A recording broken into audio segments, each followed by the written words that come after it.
the game. Like Vander Kane needed to go after somebody and lay a beating. Okay, you know what? Getting a 2-minute high sticking penalty and then a 10-minute misconduct was the easy way out for him last night. Yeah. Listen, I get the point. I think a lot of what people in Edmonton are talking about is like they lost their composure. A lot of this seemed to be Florida having fun with it.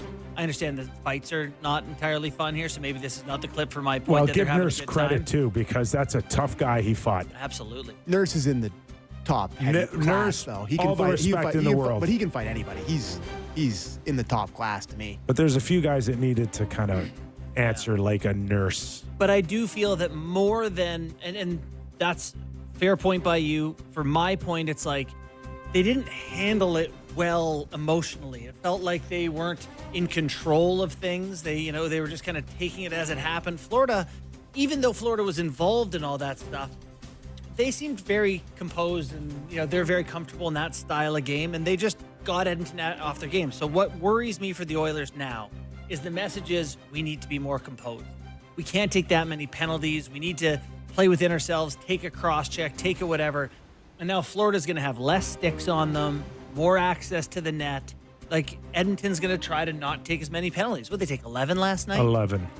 They're going to not take. And if you're The Florida, most perfect. since the Create room for mid-'80s. ourselves out there. Most combined penalty minutes in a Stanley Cup final game. The most was the Flames and Canadiens in 86. Panthers Golden Knights 23 with 148. Canucks Bruins with 145 in 2011. And last night was the fourth most in the history of the Stanley Cup final with 140 combined penalty minutes. So bit of a hootenanny out there. And it was the most PIMs in any playoff game this year, and the third most all season long.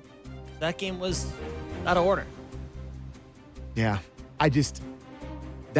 We talk about what makes the Florida Panthers great, and like toughness is one thing, but like like we've said, they have tough guys in their fourth line, but like they're not all particularly like bruisers.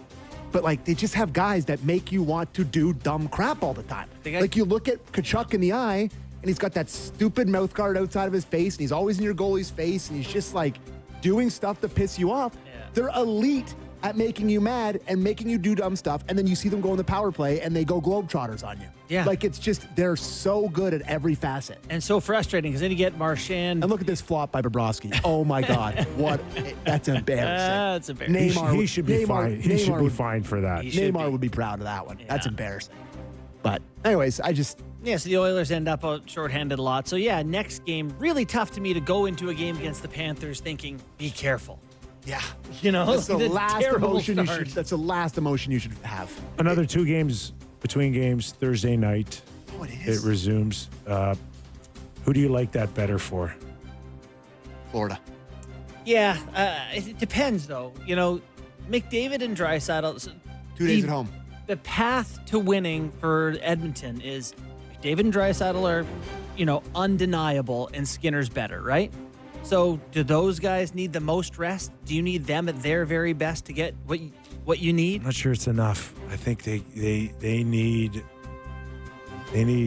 2 or 3 guys to once again step up. I don't know if it's another Perry, Miracle, Arvidsson, Brown, Nugent Hopkins hurting. He didn't have an impact last night, right? But it was a game time decision. We don't even know if he's playing at 50% or 60%, Didn't practice today. right? Yeah. So And the fact that the Oilers did practice today is kind of crazy in itself. Can you really see the Edmonton Oilers winning 3 of 4 games now? Yeah. The only reason Only I can. with Draisaitl, McDavid, Skinner at the top of their game, because I don't think it's enough. I think there needs Hyman is so bad. they need Hyman they need depth guys to step out again and, when you and get a don't job have a done. ton of depth guys, losing a physical, fast, scory depth guy in Hyman really hurts. Last year the Oilers beat the Panthers 3 times in the Stanley Cup final in a row. It's not impossible. The one thing I'll note, Just have to win Thursday. yeah, you have to. Have to win Thursday, and then you're going home with a chance to go back up. Like Thursday night is off. It's a big game, Yeah. but like for the history of like the league in terms of Connor McDavid and the trajectory of his career, Yeah. Thursday night is as big as it gets hockey game in the NHL. If you believe that the Panthers are like a more defense first type of team and more by whatever power plays at the start of a period when there's fresh ice, they do worse. I know people don't know that, but because the penalty kill is rested and they have a chance to set and make a plan, they're energized and they're ready to kill. So you get hard workers can outdo your skill guys. My point is that helps Florida if you're the hardworking defense team. So who's the rested. Harlem Globetrotter goal, Oh right? my the God. Ekblad goal. He started the power play with, I think, Marchand's line. And then on the back half, after the penalty killers are exhausted, then he throws out Barkov and Reinhardt. Yeah. And it was like, you knew that goal was coming. Yeah.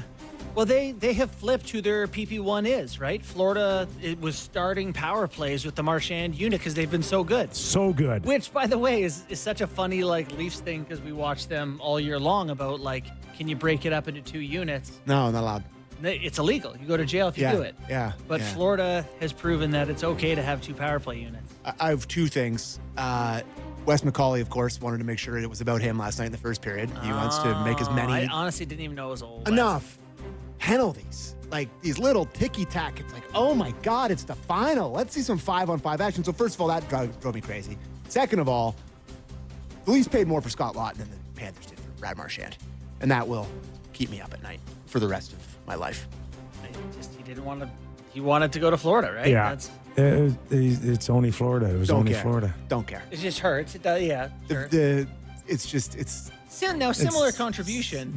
very animal. Not in anyone's wildest dreams did we think that Brad Marchand was going to come in and have that type of impact. Did we? Come You on, did it? yeah, Did we? yeah, We did? yeah. You did Of it? course, you thought that could happen. Not like that. What? Of course, you thought that could happen. One of the greatest playoff performers of our era, joining the best playoff team of the era. But He's doing well together. Listen, What a surprise. he's coming off. He's coming off like an off season. He came off multiple injuries. He didn't even. He had no training camp. Like, come on, his numbers are off the charts. It's Brad Marchand. I know. He's unbelievable. I thought it looked, I know. It looked really weird for the first couple weeks, and I don't think he was into it as much. And it was just, and then he settled into that third line with those fins, and they're just, God, it makes me sick. He's got to be. He's going to make $8 million next year. Good for him. 7.5. Yeah, Good for him. yeah. He should. He deserves it. He should, and the Leafs should give it to him. Sure, done. And Sam Bennett, 12.5. Oh Let's my do it. God. Oh my God, Sammy, God. spending like a drunken sailor. Let's just go home. Let's go home. I don't want to think about the Panthers anymore. Well, you have to because it's not I don't over. want it. I don't.